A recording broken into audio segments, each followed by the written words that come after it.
Good evening. I am Rodney Snavely, Chair of the North Central Electric Cooperative Board of Directors. We would like to begin the meeting with the Pledge of Allegiance.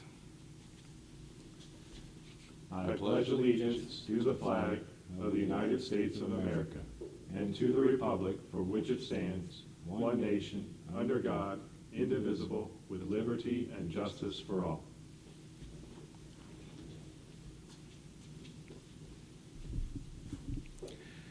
As Chair of the Board of Directors, I call the 90th Annual Meeting of North Central Electric Cooperative to order.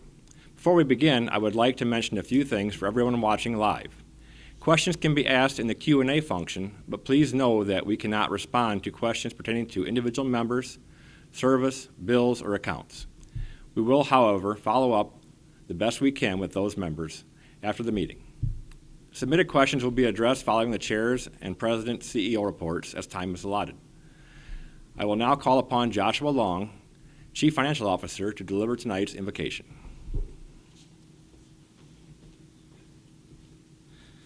Please join me in prayer. Dear Heavenly Father, Lord, thank you so much for today. We come before you with grateful hearts, appreciating the many blessings you've bestowed on us and our communities.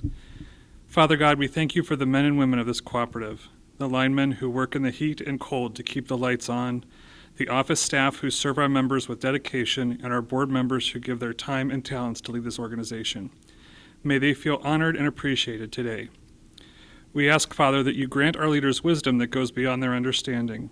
Where there is difference of opinion, may there be grace and respect.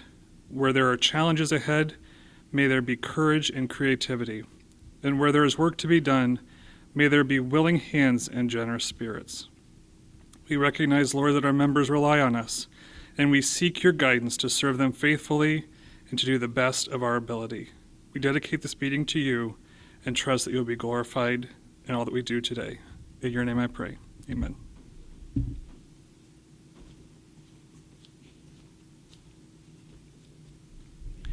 Kevin Bishop, Secretary of the Cooperative, will now submit proof of notice of the meeting.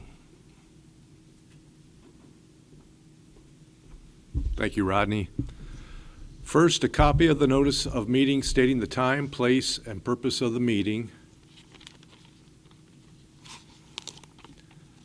And next, an affidavit executed by Amy Howitt, Assistant Managing Editor for Ohio's Electric Cooperatives, showing a copy of the notice of the meeting to each member of the cooperative that is dated May 28th, 2026. In the annual report released in the June Ohio Cooperative Living magazine, you received a copy of the minutes of the 2025 annual meeting of the members to be considered for your approval. Thanks, Rodney. The Secretary is directed to incorporate the copy of the notice of meeting together with the affidavit of mailing of the notice in the minute book of the Cooperative. Our registration totals show 663 members registered. According to the Code of Regulations of the Cooperative, the members attending this duly called meeting constitute a quorum. Consequently, I now declare this annual meeting of the members of North Central Electric Cooperative Incorporated lawfully and properly convened and ready to proceed for the transaction of business. Since the minutes were published in the Cooperative Living magazine, it has become customary to waive the reading of the notice of the meeting and the minutes of the last meeting of the members of the Cooperative. We will now ask for a motion, second, and vote to waive the reading of the minutes. To participate, please click the Q&A button and type your full name and township. Do I hear a motion to waive the reading and approve the minutes of the 2025 annual meeting? Please click the Q&A button and type in your full name and township to sponsor this motion.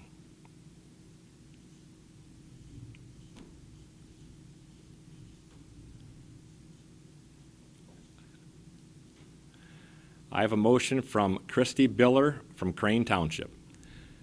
To submit the second, repeat the process and click the Q&A button and type your full name and address. Do I have a second?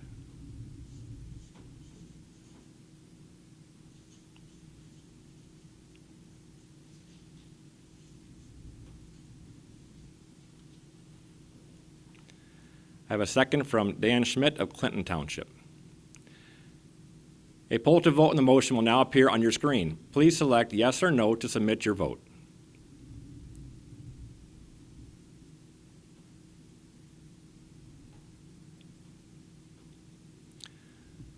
According to the poll, we have a majority to approve the motion.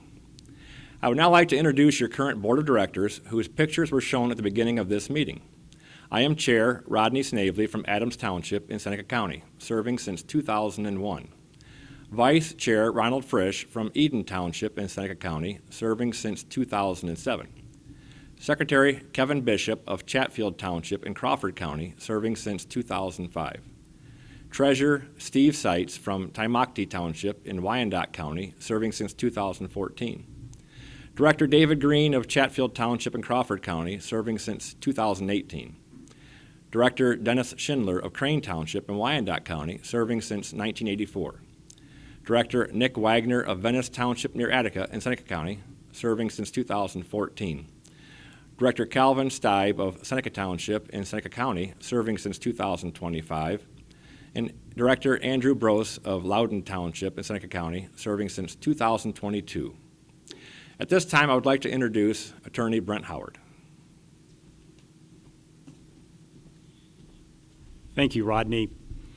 Petitions for directors were filed this year by Kevin Bishop in District 1, Dennis Schindler in District 2, and Nick Wagner in District 3. A provision in the Code of Regulations eliminated the requirement for a ballot in an uncontested election and deemed any unopposed candidate elected by the membership. Therefore, Kevin Bishop, Dennis Schindler, and Nick Wagner have been deemed elected as our directors from Districts 1, 2, and 3, respectively. All of our elected directors will serve 3-year terms on the North Central Electric Board. Congratulations to each of them, and thanks to each of our members who participated in our election process.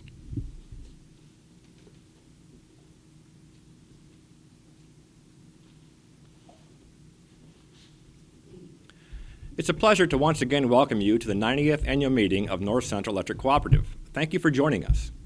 We appreciate your attendance and participation during this year's annual meeting. I'd like to begin by highlighting North Central's participation on a national platform through America's Electric Cooperatives, PAC. This political action committee empowers co-op members to let their voices be heard at the state and federal levels where decisions directly affecting our communities and way of life are made.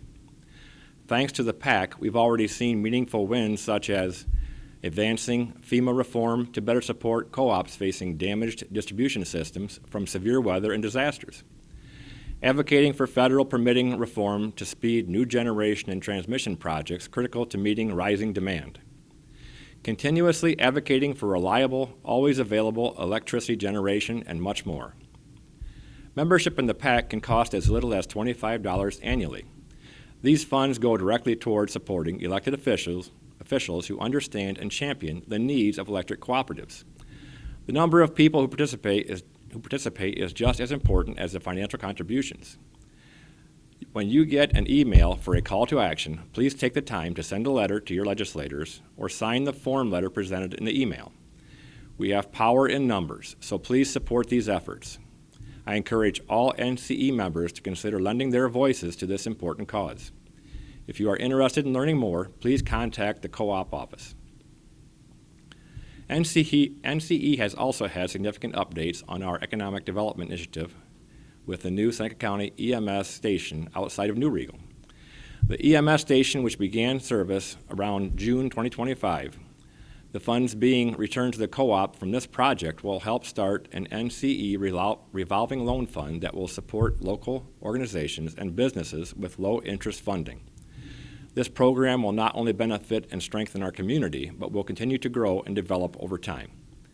We are eager to see how this program develops in the coming years and are encouraged to watch how it supports the North Central Electric community. The co-op has seen great success through our informational member meeting program, Cooperative Conversations. These are meetings held a few times throughout the year that provide education on co-op programs while also providing opportunities for members like you to ask questions.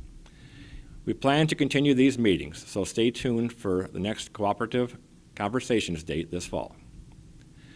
Lastly, as we do every year, I would like to highlight the North Central Electric People Fund, a grant program that continually impacts our community.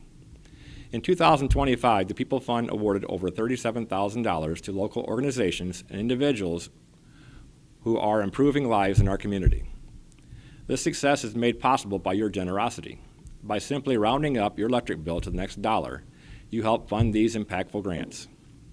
On behalf of the People Fund and Cooperative Board, thank you for continuing to contribute to this effort.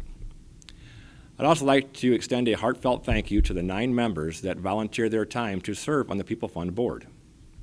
From District 1, Tammy Studer and Eric Haynes. From District 2, Rodney Gilliland and Sharon Schilling. From District 3, Amy Nagel. From District 4, Beth Kagi. From District 5, Fran Shook. District 6, David Hawk. And District 7, Jeffrey Huber. We are grateful for your dedication, service, and commitment. In closing, thank you again for joining us for North Central Electric Cooperative's annual meeting. Your active participation in the governance of North Central Electric is what sets co-ops apart in the industry. On behalf of myself, my fellow board members, and all of the employees at North Central Electric, it is an honor to serve you. At this time, we're pleased to present an update from Craig Grooms, the President and CEO of Buckeye Power. As a reminder, please submit your questions using the Q&A function now for the question and answer portion of the meeting following the CEO's remarks, which will follow this video.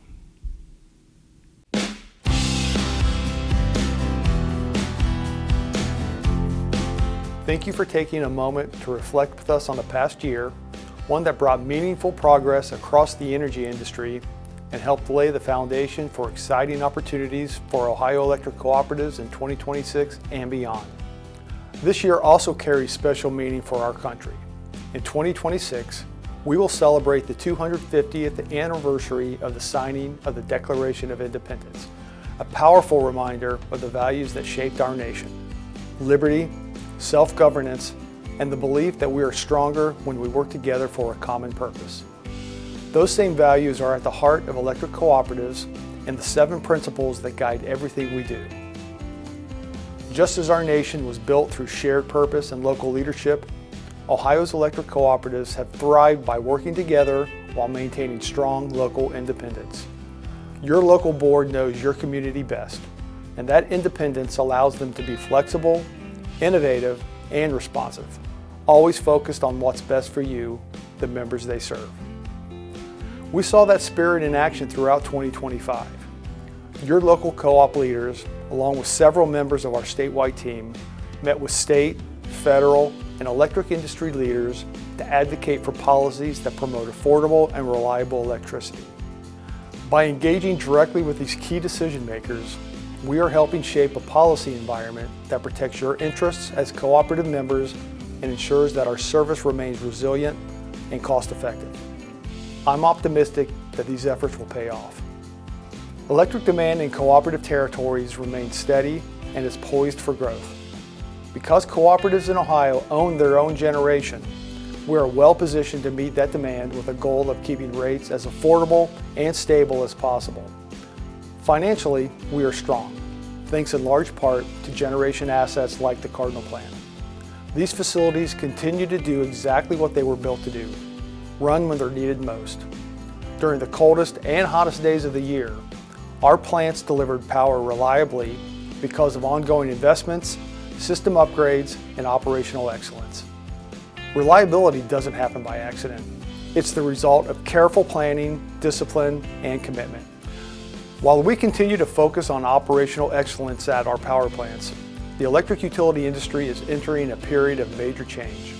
Few topics have drawn more attention than data centers and large load growth.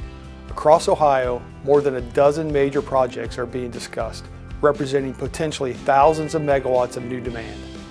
That growth brings opportunity, but it also requires thoughtful, responsible planning. Your cooperative boards are taking that responsibility seriously and asking the right questions. How much new load will come online? When will it arrive? And how can we serve it in a way that promotes economic development while also protecting existing members? When it comes to asking the right questions, one I've heard most often over the past year is, how can we protect co-op members from the higher costs brought by all the new data centers? The first thing to point out is that by having our own generation plants, it helps shield us from some of those increases. However, it's true that using the power grid has become more expensive. That's why we spend significant time trying to influence the rules for cost allocation to help ensure that data centers cover the expenses related to their usage. As these discussions continue, your cooperative and our statewide communications team will keep you informed, using new digital tools to make sure important updates reach you quickly and clearly. Safety remains our top priority. Our nationally recognized Colt Lineman Training Center continues to prepare some of the most skilled and respected line workers in the country, who you see every day keeping the lights on safely in your community. We are also investing in the future of the cooperative network by educating the next generation of cooperative leaders through year-round training for your co-op staff and inspiring school-age students with programs like Youth Tour, Farm Science Review, and Explore Ag. Our goal is to help the next generation understand the cooperative difference and the power of working together. If you ever have a question about these programs, your power plants, energy efficiency, or how your cooperative works, please don't hesitate to ask. We are here for one reason, to serve you, our members. There's no doubt this is a dynamic and complex time for the energy industry, but it's also an exciting one. And together, guided by the same cooperative values that have served us for generations, we are well prepared for what lies ahead. Thank you for listening, and thank you for being part of your electric cooperative.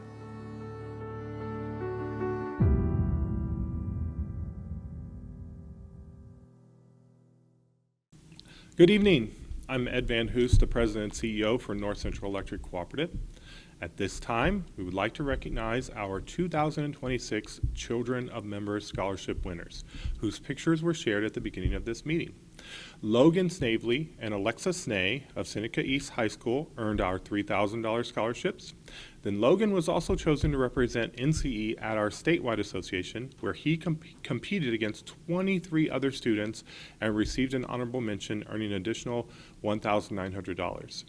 Adeline Lutz and Isabel Stockmaster, both from Seneca East as well, earned our $2,000 scholarships. We were also pleased to award 2 additional scholarships to NCE students through our other scholarship opportunities. Oliver Beidelshees of Hopewell Loudon High School earned $1,000 through our Touchstone Energy Adversity Scholarship, and Madison Holcomb of Hopewell Loudon High School received our $500 trade scholarship this year. We would like to once again extend our congratulations to all of our winners and wish them well as they continue their education. I'd like to personally congratulate our scholarship recipients once again.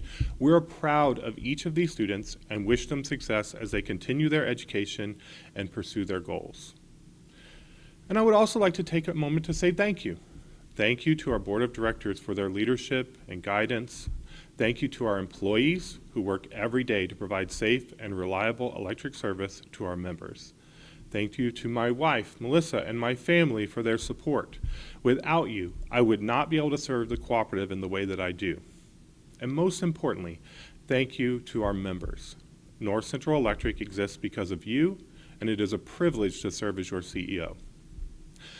This evening, I'd like to spend a few minutes discussing 4 important topics.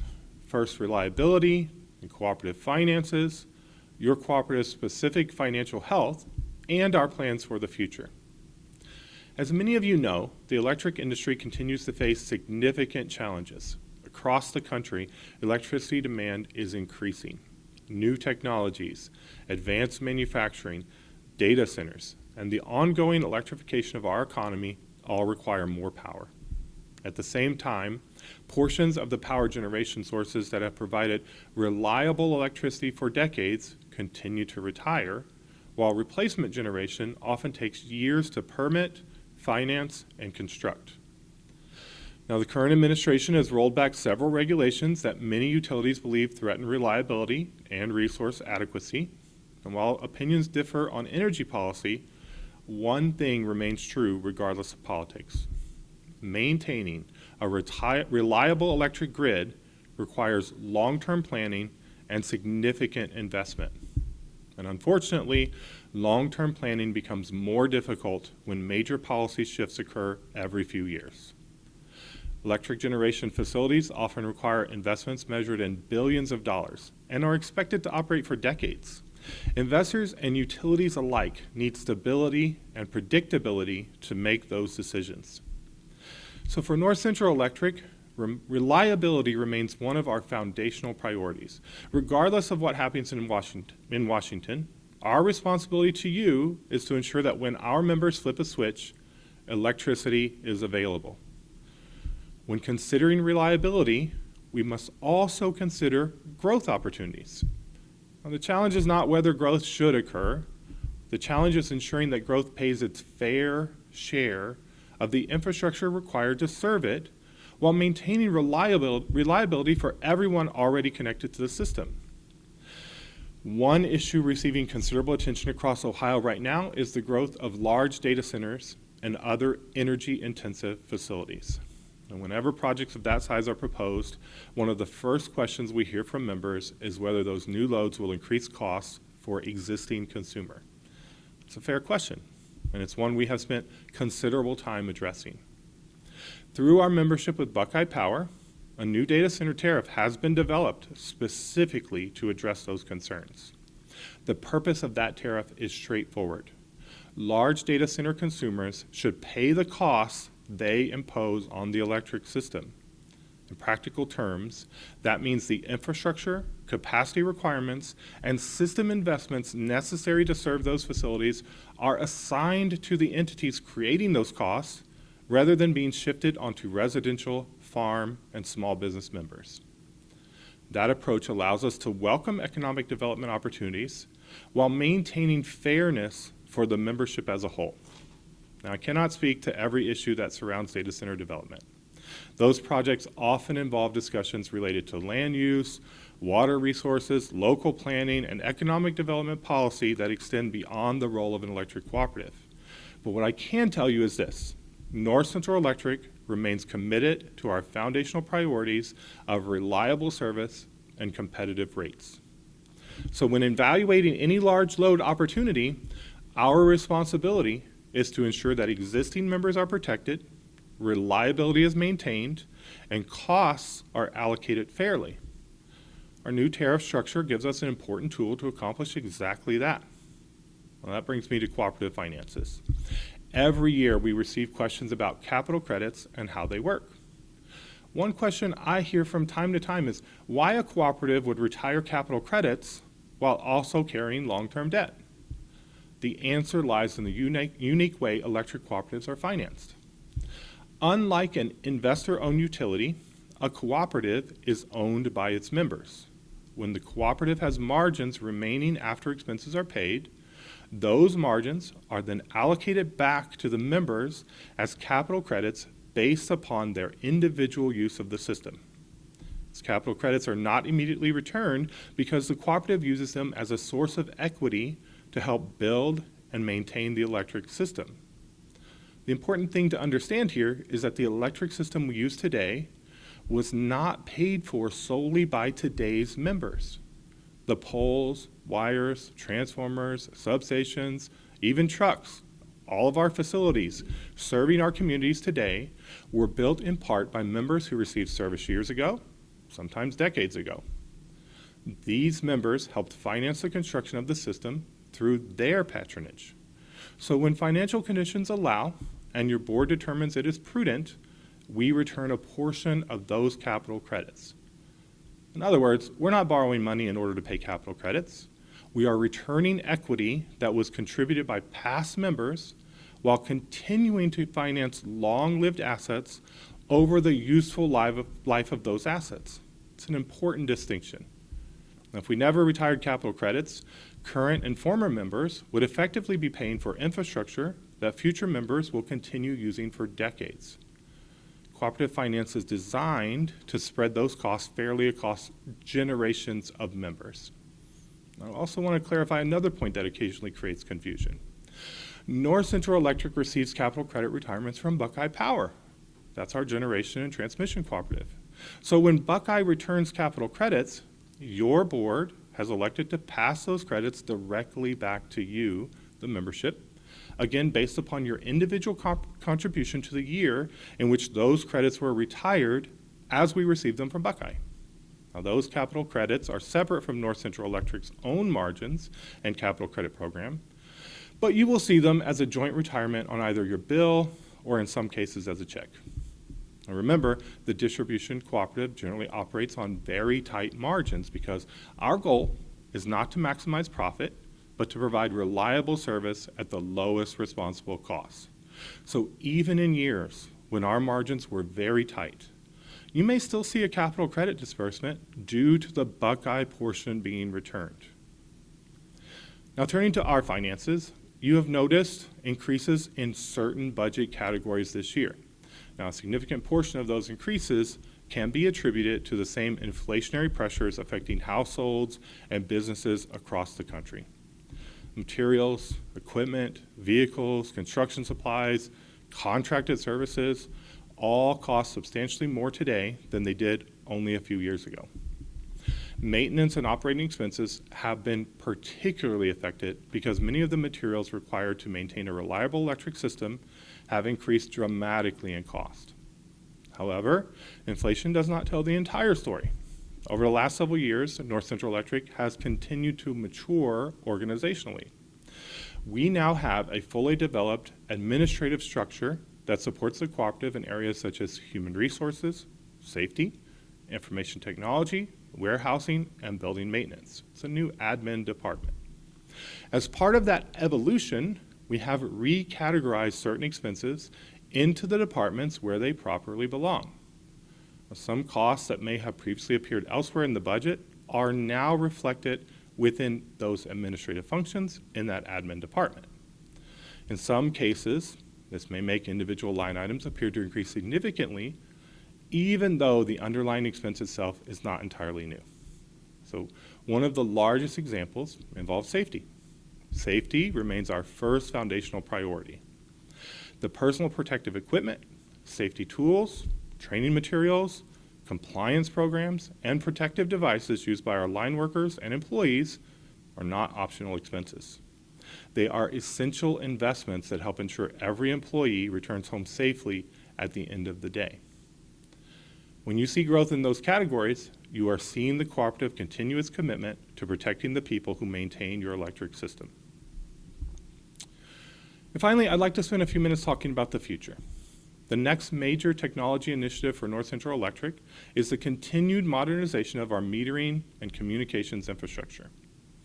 Our long-term technology plan includes moving toward more unified metering technology and communication systems across our organization. These investments will improve reliability, provide better system visibility, reduce outage response times, and position the cooperative to meet future member expectations. Technology is changing rapidly, but our mission is not. The cooperative business model has served rural America for generations, in fact 90 years as of this meeting, because it balances innovation with practicality. We evaluate new technologies carefully, invest where they provide real value, and remain focused on delivering safe, reliable, and at-cost electricity. The future is going to undoubtedly bring challenges, but it's also going to bring opportunities. North Central is financially strong, operationally sound, and guided by a board of directors that remains focused on the long-term interests of the membership. So as we celebrate our 90th annual meeting, I am optimistic about the future of this cooperative and the communities we serve.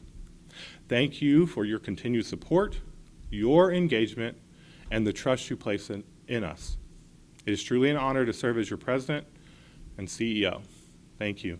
Rodney's going to join me now, and we'll start taking questions. I have a few already that have been preloaded. If you have some, we do have a few minutes here to be able to take them, so please go ahead and type them in right now. They're taking them, and then we're going to try and answer them. Okay? So I'm going to have to do this, but I'll see the questions. So, Rodney, first one we have is, what process do we use for hiring tree trimming companies, and what is the tree trimming distance from lines? So there's a little bit of board question there, a little bit of operational question there. So the way that we start the process is we put out an RFP, so request for proposal, to different tree trimming companies within our area. And by the way, if you know some of those, please tell them to get on our list because we want to expand that list. It tells them what sections we need to be trimming within what given time period, and then they bid on that, so it's a competitive process. Once management gathers that, we submit them to the board, and then, Rodney? So we reviewed the proposals that's presented by our operations department, and then based on the bids and also a little bit of background on each one of the vendors to make sure that we're not choosing the low-cost supplier necessarily that isn't going to provide a good service to us. And then the board makes the decision and votes on who that contract goes to. Right. As far as clearance goes, so there is something called the National Electric Safety Code, NESC. And those clearances are defined within that code. It's a regulatory body that we need to follow to make sure that what we're doing is safe. And so all of those clearances are laid out within there. And depending on the type of line, it could be transmission distribution, there's different clearances required. Then we will follow that code, and that's how we will determine what is supposed to be done. We don't get to just decide that. That is in the code, and we follow that regulatory guidance. And it's a key part of reliability. It for sure is, and safety. Yeah. And safety. I was just at a meeting for our insurance carrier. It's a national insurance carrier that does mostly cooperatives, and they were showing some of the incidents that have happened over the recent years. And one really heartbreaking one was a tree that was in the front yard, and the member of that cooperative did not want their tree trimmed, and it had gotten into the lines. Well, their young daughter had climbed into that tree, and she didn't touch the lines, but there was a contact that got made, and she ended up losing her arm as related to that. So there's a huge safety factor with regards to how we trim trees.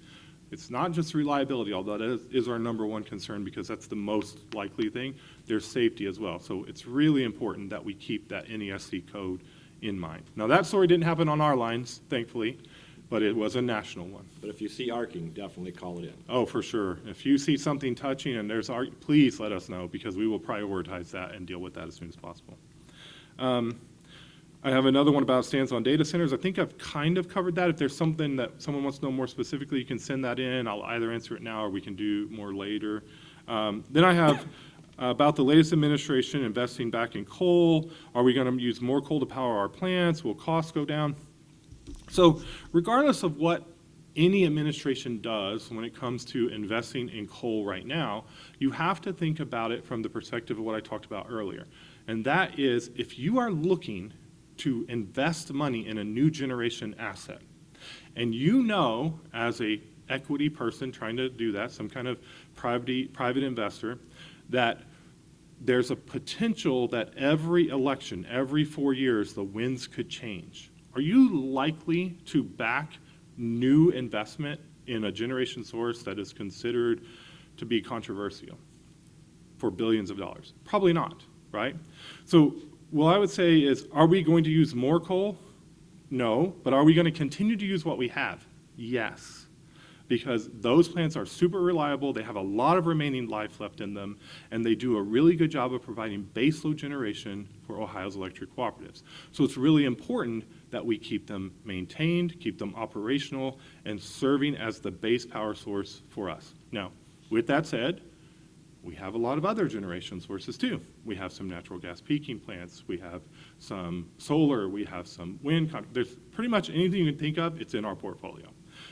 So what cooperatives believe, and what I personally believe, is an all of the above energy strategy. What makes sense from both financial and environmental stewardship should we be looking for? And right now, I think we have a really good mix, and we'd like to maintain that. Are there any other questions? I see some coming up right now. Thank you. All right.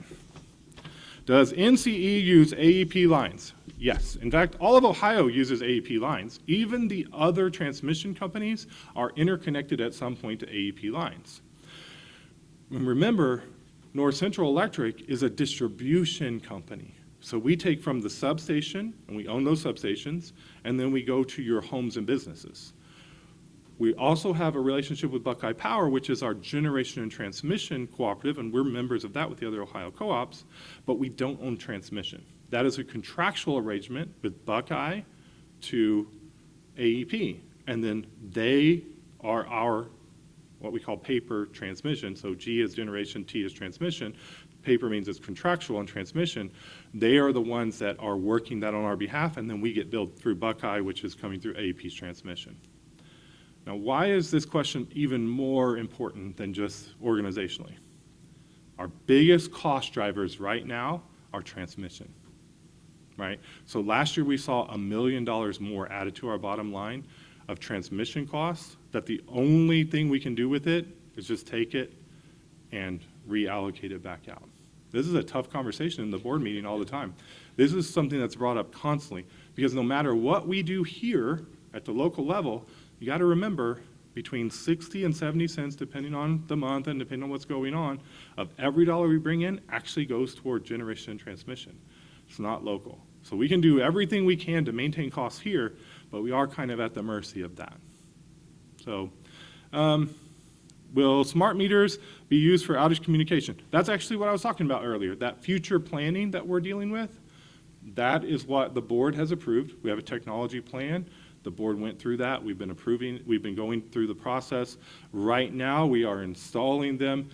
We're kind of maintaining two systems right now. We have an old power line carrier system. We have this new metering system, and we're working toward a set date and time where we're going to only have the new system, and then therefore be able to do better outage communication and management on that. You want to talk about that at all, what the board did there? I mean, you guys are the ones who approved all that. For which question? The outage communications through smart meters and what we're doing there. So yeah, I mean, a lot of our reactivity has to do with members calling in, and right now we're trying to kind of take care of some of that issue by having us have the ability to look on the computer with our smart meters and see what is happening around the cooperative, especially during weather events or things that could cause downtime and outages for the members. Maybe individually or for certain sections, so we can send the people out, or our linemen out to the right areas to get people back online. Yeah. A quick update on broadband and internet. I see that question here. So our arrangement was with Bascom. Bascom is responsible for the broadband portion of it. It ties into what we're talking about here with the technology plan, because what North Central is receiving out of that are dark fibers along their lines that we can use to do our communications. Now, we're not a broadband company. We're not going to provide internet services.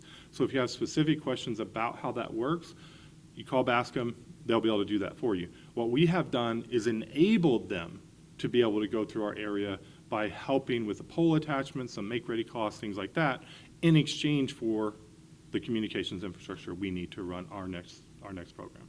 So if you see the lines going up on the poles, that means it's part of our collaboration, because prior to that, they were burying everything. It was probably a much higher cost, and it would have took a lot more time to get to all the membership. Yeah. So last question that I have here, what happens to a member's credits if they pass away? You want to take that one? Well, they get allocated back, not allocated, they get paid back to whoever is on record of taking care of that estate. It's not at 100%, it's at a discounted rate, just like it would be for any kind of other investment. So everything is returned back to the member. I mean, if there's a surviving spouse or something that still is on the line, then it would continue with that person and get paid on a yearly basis. Yeah, yeah. So when unfortunately a death happens, or actually now our code has changed, if you just move off the lines, you have the option to close out that capital or credit account. If you take that option, we do a time value of money equation, which basically says, okay, if you were to take this now, what's fair to the rest of the members who aren't able to take it now? And that amount gets discounted down to what that would be as if everyone decided to take it today. They don't have the option to, but if they did, and then that's what is offered to you. You don't have to take that. You could just still continue to receive those checks every year. You could. Or you could say, you know what, I just want to be done with this and go ahead and close it out. A lot of people close it out. Now keep in mind, you're going to be asked for documentation. So when someone passes away, you need to provide appropriate documentation showing you are the actual heir or that you're in charge of the estate or something like that to show you have the right to do this. We are about to print the list of these in the magazine. It happens once a year. You'll see that in there, a whole list of them. Please look through that. And if you see names you recognize, even if it's not someone related to you, you see names you recognize, you maybe know somebody, will you let them know for us? Because we'd really like to get that back to them. Okay, well, any other questions we got, we will be reaching back out to you and talk to you later about it. But thank you so much for attending your meeting, and I'm going to turn it back over to Rodney now. Okay. Do we have any unfinished business to come before the membership? That would be anybody that wants to chime in from out there on the lines. Seeing none, do we have any new business to come before the membership?